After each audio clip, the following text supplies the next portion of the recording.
एक राज्य में एक सेठ रहता था। वो सेठ बहुत ही ज़्यादा दानवीर था और दान करता रहता था, और उसने एक अन्न क्षेत्र भी खोल रखा था।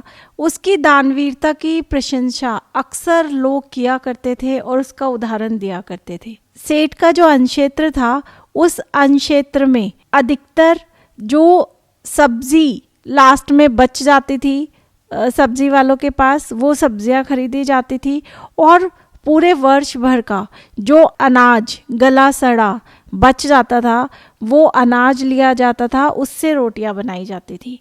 लेकिन सेठ को इससे ज़्यादा फर्क नहीं पड़ता था, क्योंकि अधिकतर लोग उसकी दानवीरता की प्रशंसा करते थे।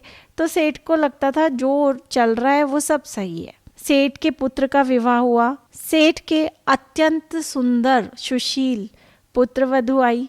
पुत्रवधू ने जब ये देखा कि अन्न क्षेत्र में गली सड़ी सब्जियां और रोटियां बनाई जाती है, जब पहली बार उन्होंने खाना बनाया तो अन्न क्षेत्र से आटा मंगाकर उससे रोटियां बनाई। सेठ जब थाली पे बैठे तो उन्होंने देखा कि रोटियां बहुत काली काली सी है।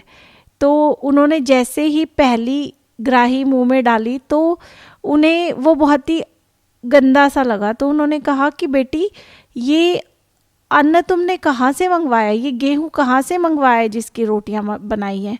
तो उनकी पुत्रवधू ने बोला कि पिताजी, ये गेहूं मैंने परलोक से मंगवाया है। सेठ जी कहने लगे कुछ समझ नहीं आया। पुत्रवधू ने कहा कि इस जन्म में जो भी हम दान पुण्य करते हैं वो हमें परलोक में मिलता है।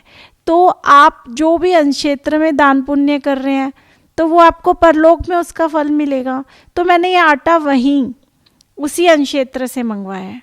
तो सेठ को पता चला कि कितने खराब आटे की रोटियां बनाई जाती हैं। साथ ही पुत्रवधू ने बोला कि हमें अगर कभी भी दान करना है तो मंगल की भावना से करना चाहिए। दान हमेशा ऐसा होना चाहिए जो दूसरों का भला कर सके, ना कि जिसे खाने पे लोग बीमार हो जाएं।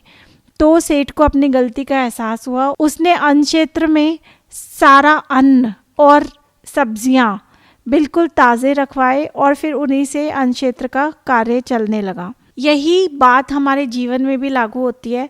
हमें दान हमेशा अच्छी वस्तुओं का करना चाहिए, लोगों के मंगल की भावना से करना चाहिए, ताकि दान लेने वालों का भी भला हो और हमारा भी परलोक सुधरे।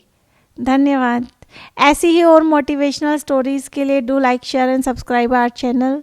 Thank you.